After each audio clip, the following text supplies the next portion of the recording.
Hello friends, मेरा नाम है भानु शर्मा और आज हम स्टार्ट करने जा रहे हैं फाइनेंशियल मैनेजमेंट की क्लासेस।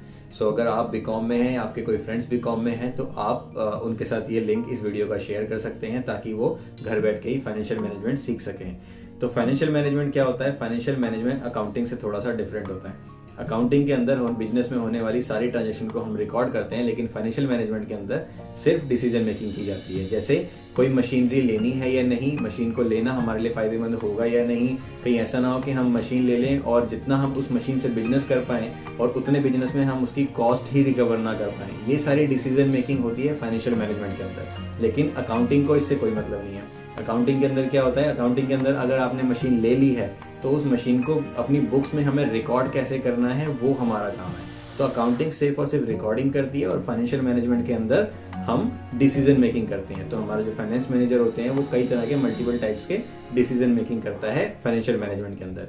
तो आज हम फाइनेंशियल मैनेजमेंट का ही एक टॉपिक स्टार्ट करने वाले हैं। चलिए वीडियो को स्टार्ट करते हैं। तो फाइनेंशियल मैनेजमेंट में जो हम पहला चैप्टर स्टार्ट करने जा रहे हैं उसका नाम है कैपिटल स्ट्रक्चर। क्या होता है कैपिटल स्ट्रक्चर? देखो, असाइनमेंट में देखते हैं।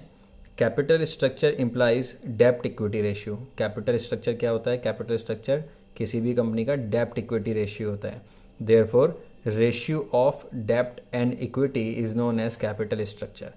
कैपिटल स्ट्रक्चर का मतलब क्या है कि डेब्ट और इक्विटी यानी उधार और कंपनी के ओन फंड के बीच में जो भी रेशियो होता है उसको हम कैपिटल स्ट्रक्चर कहते हैं। क्लियर है? ठीक है, तो आगे देखते हैं। आगे क्या कहता है कि मार्केट वैल्यू ऑफ फर्म को हम इस चैप्टर में वी से डिनोट करेंगे, मार्केट वैल्यू ऑफ इक्विटी को हम एस से डिनोट करेंगे और मार्केट वैल्यू ऑफ डिवेंचर यानी डेब्ट यानी बोरोइंग्स को हम बी से डिनोट करेंगे। तो अगर मुझे किसी भी कंपनी की वैल्यू का पता लगाना है तो उसकी वैल्यू यानी उसके डेब्ट और अगर मैं उसके ओन फंड इक्विटी को जोड़ लूँ तो मुझे कंपनी की वैल्यू पता लग जाएगी। मतलब अगर मुझे किसी भी कंपनी की वैल्यू पता करनी है तो उसकी वैल्यू पता करने के लिए मुझे उसके पैसे को जोड़ना पड़ेगा और उसका पैसा क्या होगा? उसका पैसा डेब्ट यानी जिसको हम बी से डिनोट करते हैं और इक्विटी जिसको हम एस से डिनोट करते हैं। अगर मेरे पास ये दोनों आ जाएं तो मैं उस कंपनी की वैल्यू का पता लगा सकता हूँ। तो अब मेरा मेन काम क्या रहने वाला है? अगर मुझे इस चैप्टर के अंदर क्वेश्चन आता है कि किसी भी कंपनी की वैल्यू बताओ, तो वैल्यू बताने के लिए अगर मेरे पास उसकी बोरोइंग्स उसके डेब्ट्स हैं और उसकी इक्विटी यानी उसके ओन फंड अगर मेरे पास हैं, शेयर्स मेरे पास हैं, तो उस केस में उसको हम उसकी वैल्यू का पता लगा सकते हैं। तो वैल्यू निकालने का फॉर्मूला क्या होता है? बी प्लस एस या डेब्ट प्लस इक्विटी। ठीक है, तो आगे देखते हैं। आगे एक चीज आती है cost of equity. Cost of equity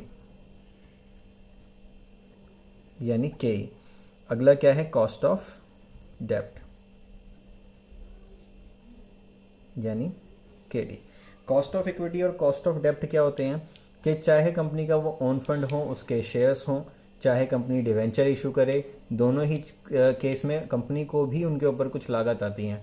तो उन कॉस्ट को हम क्या कहते हैं? कॉस्ट ऑफ इक्विटी, जो इक्विटी के ऊपर लागत आती है। कॉस्ट ऑफ डेब्ट, जैसे हमने किसी डीलर के थ्रू बेचे शेयर्स तो भी उस पर लागत आएगी। शेयर्स पे हम डिविडेंड्स देते हैं, वो सब उसकी कॉस्ट है। ऐसे डिवेंचर पे इंटरेस्ट जाते हैं, वो भी शेयर की किसी एजेंट के थ्रू जब वो शेयर डिवेंचर्स बिकते हैं तो उन पे जो कॉस्ट आती है वो उसकी लागत है। तो कॉस्ट ऑफ इक्विटी मतलब कंपनी को इक्विटी इशू करने में जो जेब से लागत लगी है, जो कॉस्ट लगी है, उसे कॉस्ट ऑफ इक्विटी कहते हैं। कॉस्ट ऑफ डेब्ट मतलब कंपनी को डिवेंचर इशू करते वक्त जो जेब से लागत लगी है उसको कॉस्ट ऑफ डेब्ट कहते हैं। अब के डी और के ई को परसेंटेज में कैलकुलेट किया जाता है। ठीक है, ठीक है, आगे देखते हैं। आगे कहता है क्या कि ईबीआईटी, शायद आपने पहले भी सुना होगा। ईबीआईटी का मतलब क्या होता है? ईबीआईटी का मतलब होता है earnings before interest and tax. Earning before interest and tax, EBIT होता है earnings before interest and tax. मतलब टैक्स और इंटरेस्ट की पेमेंट करने से पहले की अर्निंग। अगर मैं इसमें से इंटरेस्ट की पेमेंट कर दूं अब, तो ये earning before interest and tax था। तो अब मेरे पास क्या बच जाएगा? अर्निंग्स बिफोर टैक्स, यानी वो अर्निंग्स जिसमें से अभी टैक्स की पेमेंट नहीं हुई है। ठीक है, अब अगर मैं इसमें से टैक्स की भी पेमेंट कर दूं तो अब क्या हो जाएगा, अब हो जाएगा अर्निंग्स आफ्टर टैक्स, मतलब वो अर्निंग जिसमें से टैक्स की भी पेमेंट हो गई है।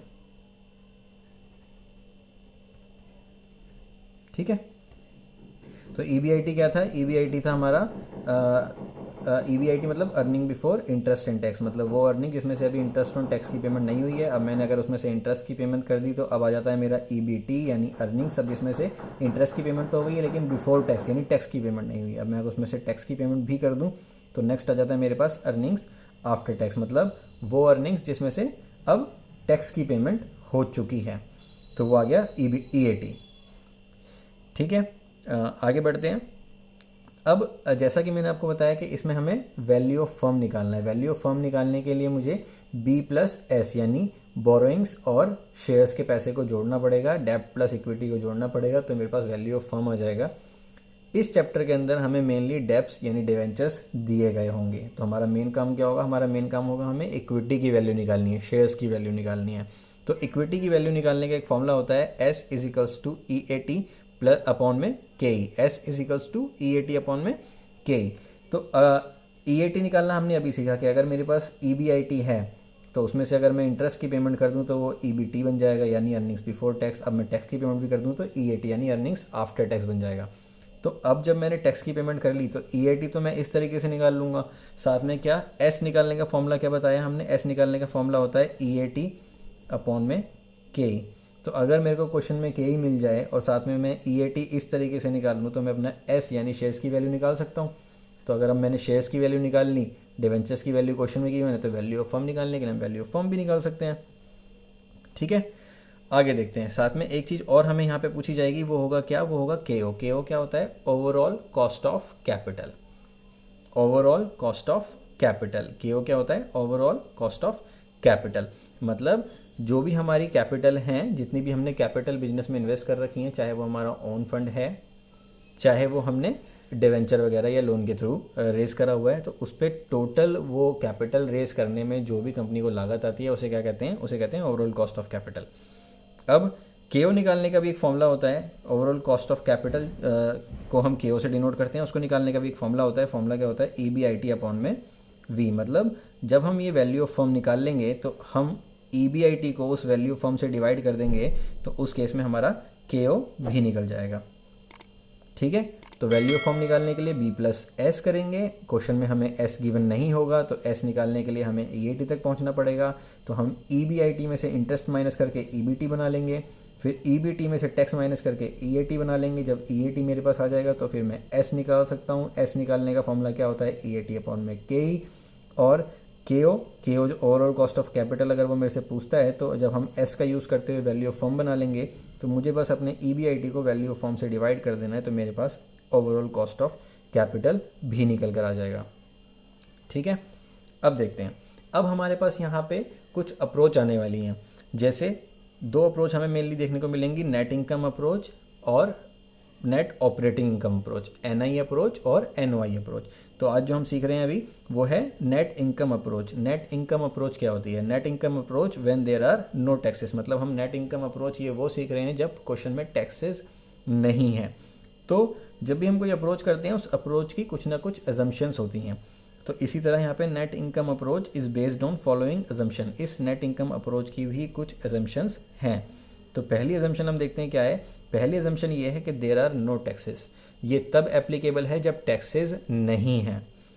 सेकेंड अजम्पशन क्या है कि के डी इज लेस देन के ई, कि मतलब कॉस्ट ऑफ डेब्ट, कॉस्ट ऑफ डेब्ट यानी डिवेंचर्स पे जो लागत आएगी वो कॉस्ट ऑफ इक्विटी से कम होगी। थर्ड क्या है कि के ई डजेंट चेंज, के ई विल रिमेन कांस्टेंट, के ई चेंज नहीं होगा, के ई कांस्टेंट ही रहेगा। ठीक है, तो अगर के ई चेंज नहीं होने वाला, के ई कांस्टेंट रहने वाला, ये इसकी थर्ड अप्रोच है। तो ये इसकी थर्ड अजम्पशन है। तो ये अजम्पशन हम जब क्वेश्चन करेंगे तो हमें ध्यान में रखनी है क्या, कि क्वेश्चन में टैक्सेस नहीं है, के डी इज लेस देन के ई, और के ई जो है कभी चेंज नहीं होगा, के ई कांस्टेंट रहेगा। ठीक है, कंक्लूजन की बात तब करेंगे जब हम क्वेश्चन करने के बाद कंक्लूजन पे पहुंचेंगे, तो कंक्लूजन अभी डिस्कस नहीं करते हैं। तो आगे बढ़ते हैं इसके क्वेश्चन की तरफ।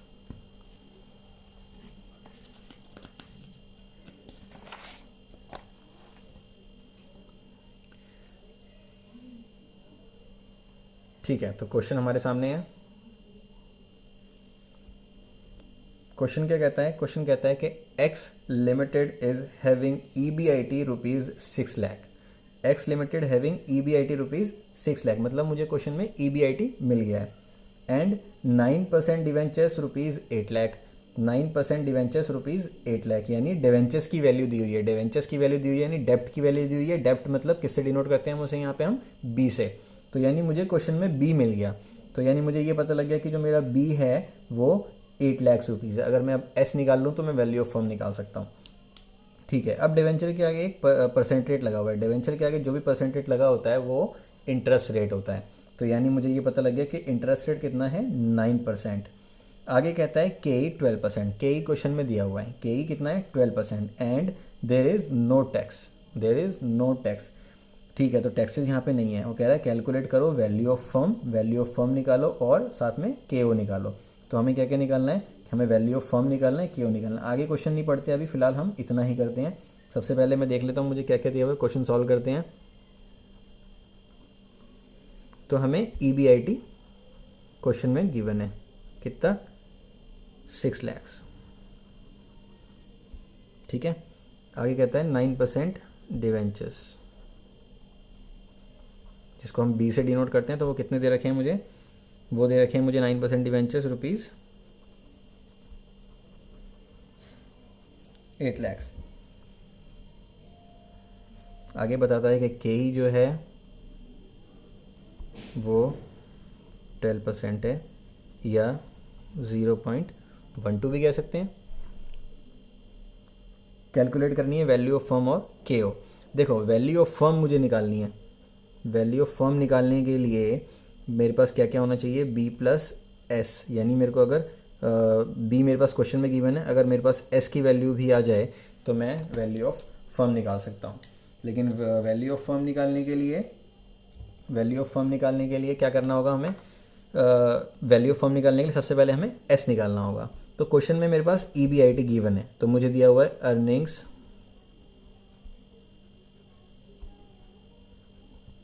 बिफोर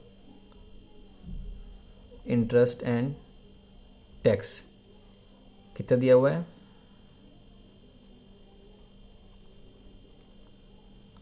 6 लाख। अब अगर मैं इसमें से माइनस कर दूं इंटरेस्ट माइनस कर देंगे। इंटरेस्ट कितना दिया हुआ निकालेंगे हम? इंटरेस्ट रेट है 9%। 9% B का, यानी 9% ऑफ 8 लाख कितना आ गया? 72,000। तो अब मैं अगर इसमें से 72,000 माइनस कर दूं तो मेरे पास बचा 5,28,000। ये क्या आ गया मेरा? अर्निंग्स बिफोर टैक्स, EBT मेरा कितना आ गया? 5,28,000। अब अगर मैं इसमें से टैक्स भी माइनस कर दूं, टैक्स क्वेश्चन में गिवन है, लिखा हुआ था there is no tax. Tax मतलब कोई भी टैक्स नहीं है, तो टैक्स एट कोई रेट नहीं है हमारे पास। ठीक है, तो हम यानी टैक्स यहाँ पे माइनस नहीं करेंगे। तो हमारा जो EAT निकल कर आ गया, यानी earnings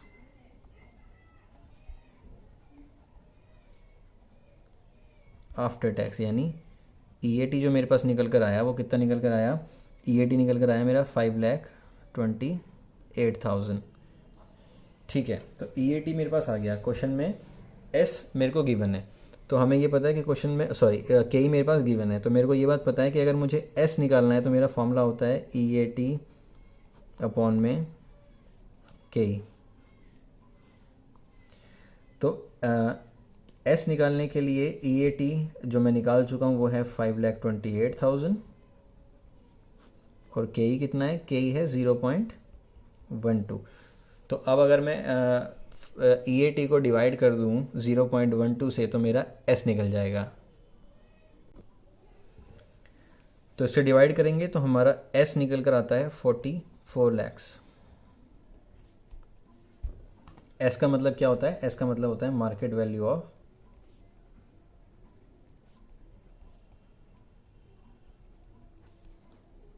equity. Market value of equity मैंने निकाल लिया 44 लाख। ऐसे ही मार्केट वैल्यू ऑफ डेप्ट, यानी बी मुझे दिया हुआ है ऑलरेडी क्वेश्चन में कितना, 8 लैक्स। तो अगर मेरे को मार्केट वैल्यू ऑफ फर्म निकालना हो,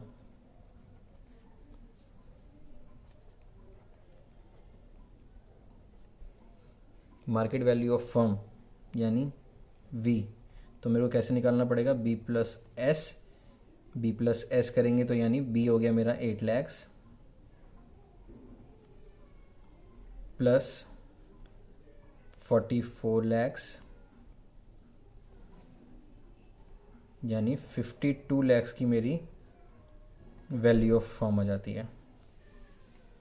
ठीक है, तो अब मैंने वैल्यू ऑफ फर्म निकाल ली है। दूसरा इसने मेरे से क्या पूछा हुआ था क्वेश्चन में, दूसरा इसने पूछा था वैल्यू ऑफ फर्म निकालो और साथ में के ओ निकालो। तो के ओ निकालने के लिए मुझे क्या करना पड़ेगा, के ओ निकालने के लिए मेरा फॉर्मूला होता है E B I T upon में वी। तो वी यानी मार्केट वैल्यू ऑफ फर्म में अभी निकाल चुका हूँ, E B I T question में गिवन है, तो अगर मैं इस फॉर्मूले में पुट कर दूँ दोनों वैल्यूज़ को तो मेरा क्या निकल जाएगा, मेरा के ओ भी निकल जाएगा। ठीक है, निकालते हैं के ओ। के ओ निकालने के लिए फॉर्मूला होगा मेरा क्या, E B I T upon में वैल्यू ऑफ फर्म। तो ई बी आई टी कितना क्वेश्चन में गिवन था, 6 लैक्स, और वैल्यू ऑफ फर्म कितनी निकाली हमने, 52 लैक्स। तो डिवाइड करते हैं, 6 लैक्स डिवाइड बाय 52 लैक्स,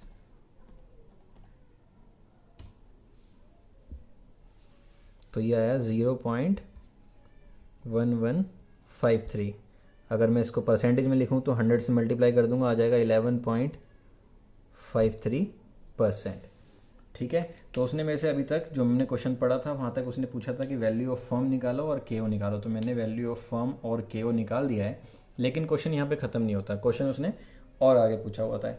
लेकिन आगे बढ़ने से पहले मैं आपको बता दूँ कि ये असाइनमेंट मैं आपको डिस्क्रिप्शन में लिंक में दे दूँगा, आप वहाँ से जाके इसको डाउनलोड कर सकते हैं। और मेरा सजेशन ये रहेगा कि आप इसका प्रिंट निकलवा लें और साथ में फिर एक बार प्रैक्टिस करें इसकी। ठीक है, तो बढ़ते हैं आगे। तो आगे क्वेश्चन को पढ़ते हैं। आगे कहता है कि if debenture increased from 8 lakh to 15 lakh, अगर डिवेंचर्स को हम 8 लाख से बढ़ाकर 15 लाख कर दें तो वैल्यू ऑफ फर्म और के ओ कैलकुलेट करो। मतलब जो अभी का सिनारियो मेरे पास ये है कि इफ़ या when debentures amounted rupees 8 lakhs, then value of firm and KO are rupees 52 lakhs and KO कितना था, 11.53% रिस्पेक्टिवली।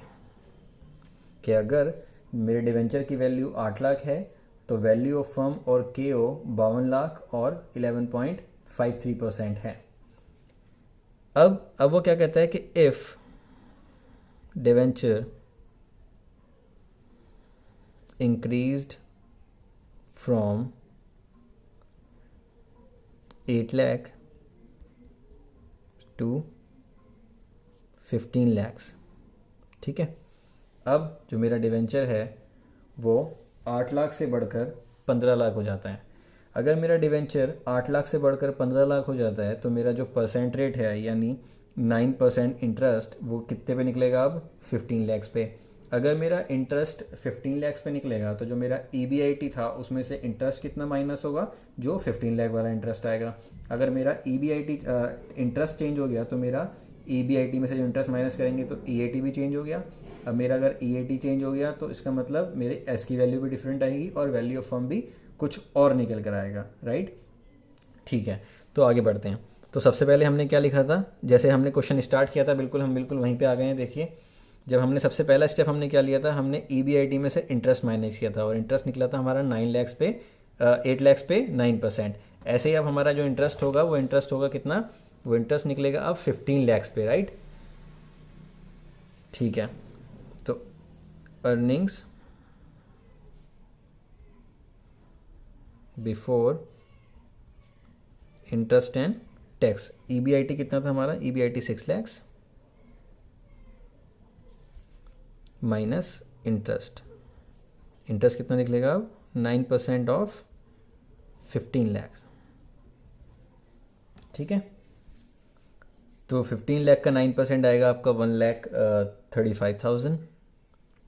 तो माइनस कर लेंगे 1,35,000। तो जो निकल कर आ जाएगा वो हो जाएगा हमारा अर्निंग्स बिफोर टैक्स। 1,35,000 जो माइनस करेंगे तो निकल कर आएगा 4,65,000। माइनस करेंगे टैक्स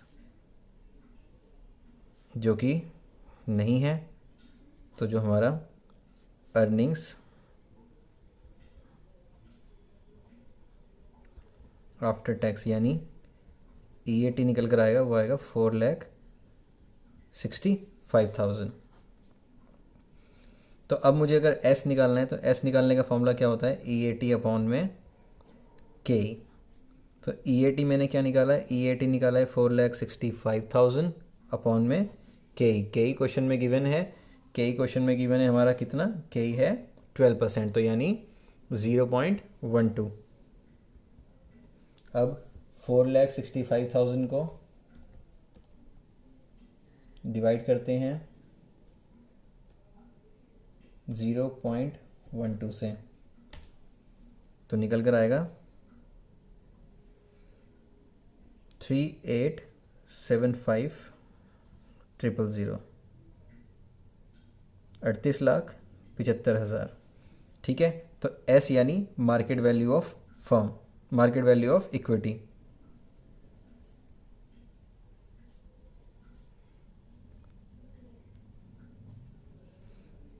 $38,75,000।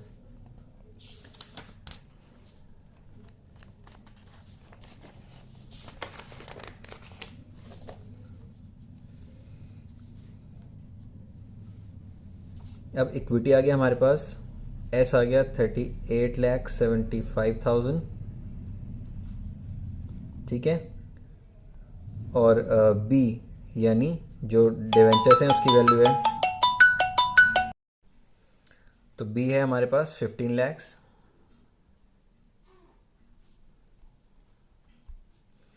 ठीक है, तो वैल्यू ऑफ फर्म कितना आएगा, वैल्यू ऑफ फर्म होगा 38,75,000 जो कि होता है B plus S plus 15 lakh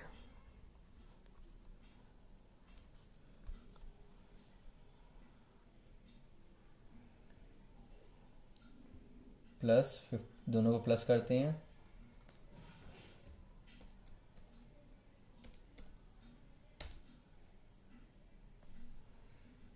तो वैल्यू ऑफ फर्म बनता है 53,75,000, यानी हमारी मार्केट वैल्यू ऑफ फर्म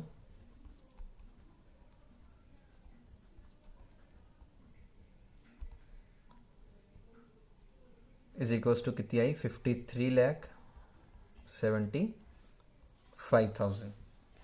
ठीक है, अब क्योंकि अब अच्छा अब हमें केओ भी निकालना है। केओ निकालने का फॉर्मूला क्या होता है, E B I T upon में V. E B I T आया था हमारा, ई बी आई टी था 6 लैक्स, वैल्यू ऑफ फर्म 53,75,000। तो 6 लैक्स को डिवाइड कर देंगे 53,75,000 से, तो निकल कर आया 0.1116, या अगर मैं इसको परसेंटेज में निकालूं तो ये आएगा 11.16%। परसेंटेज में निकालने के लिए उसको 100 से मल्टीप्लाई कर देंगे तो परसेंटेज में निकल कर आ जाएगा। तो अब पढ़ते हैं इसके कंक्लूजन जो हमने स्टार्टिंग में नहीं पढ़े थे, इसलिए नहीं पढ़े थे क्योंकि जब हमने क्वेश्चन सॉल्व कर लिया तो अब हम इस कंक्लूजन को मैच करा सकते हैं। तो कंक्लूजन में क्या कहता है, कंक्लूजन यहाँ पे कहता है कि पहला कंक्लूजन है कि इफ़ डेप्ट increases in capital structure then K O will decrease. मतलब अगर हम अपने डेप्ट को बढ़ा देंगे, अगर हम अपने डिवेंचर्स को बढ़ा देंगे तो हमारा KO जो है वो कम हो जाएगा। इसका मतलब KO और डेप्ट के बीच में नेगेटिव रिलेशनशिप है, एक बढ़ेगा तो दूसरा कम हो जाएगा। अगर हमने डेप्ट इंक्रीज किया कैपिटल स्ट्रक्चर में तो KO डिक्रीज हो जाएगा, अगर हम डेप्ट को डिक्रीज करते तो हमारा KO इंक्रीज हो जाता। सेकंड क्या कहता है कंक्लूजन कि अगर डेप्ट इंक्रीज होता है कैपिटल स्ट्रक्चर में तो वैल्यू भी इंक्रीज हो जाएगी। तो इस क्वेश्चन के अंदर हमने भी अपने डेप्ट को इंक्रीज किया, तो हमारा पहला कंक्लूजन है कि अगर डेप्ट इंक्रीज हुआ तो क्या हमारा KO कम हो गया। हमारा डेप्ट जब 8 लाख था तो हमारा KO निकल कर आया था 11.53%। अब जब हमारा डेप्ट हमने डिवेंचर्स की वैल्यू बढ़ा ली है तो हमारा KO एज पर दिस कंक्लूजन कम होना चाहिए। तो क्या हमारा KO कम हुआ है? हाँ, हमारा KO कम होके हो गया 11.16%। तो एक कंक्लूजन तो हमारा पूरा होता है। सेकंड क्या कहता है कि अगर आपने कैपिटल स्ट्रक्चर में डेप्ट की वैल्यू बढ़ाई है तो आपके वैल्यू ऑफ फर्म भी इंक्रीज हुई होगी। तो पहले हमारी वैल्यू ऑफ फर्म आई थी हमारी 52 लैक्स। अब जो हमारी वैल्यू ऑफ फर्म है वो हो गई है 53,75,000। तो यानी हमारी वैल्यू ऑफ फर्म भी बढ़ गई है। तो अब यानी जो हमें कंक्लूजन ये बताता है, ये अप्रोच हमें जो कंक्लूजन कहती है वो कंक्लूजन हमारे फुलफिल हो जाते हैं। तो अब हम एक कंक्लूजन नोट डाल देंगे। तो पहला कंक्लूजन क्या है कि when debenture increases from 8 lakh to 15 lakh, then KO will decrease from 11.53% to 11.16%। And second conclusion क्या क्या कहता है कि when debt increases from 8 lakh to 15 lakh, then the value of firm will also increase from 52 lakhs to 53 lakh 75,000। तो यहाँ पे हमारा ये कंक्लूजन देने के बाद हमारा क्वेश्चन ये ख़त्म होता है। तो ये क्वेश्चन एग्ज़ाम में 15 मार्क्स का आता है, इसीलिए हमें इसको पूरा कंक्लूजन तक सॉल्व करना होता है। तो आपको प्रैक्टिस के लिए मैं एक और बता देता हूँ। प्रैक्टिस के लिए आप इसमें ट्राई कर सकते हैं कि व्हेन डिवेंचर या इफ़ डिवेंचर